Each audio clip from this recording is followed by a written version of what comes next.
Can you give us a little bit of a rundown of what Borealis Fat Bike is?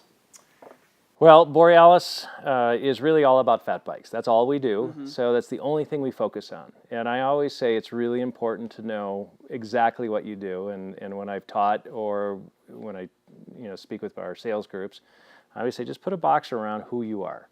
And if you go outside of that box, you may want to reconfigure your strategy. So for us, it's all about a tire size of 3 inches and wider. And that's how we define fat bikes. Not everybody does, but so we start with 3 inches and we go up to 5 inches, and we have different rim sizes.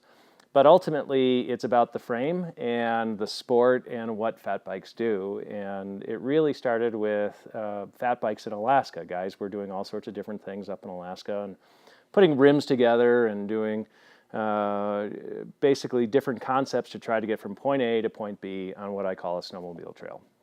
And so it started 20, 30 years ago, and when I rode a fat bike, I said, hey, this is really cool, but let's make it lighter and let's bring the geometry a little closer.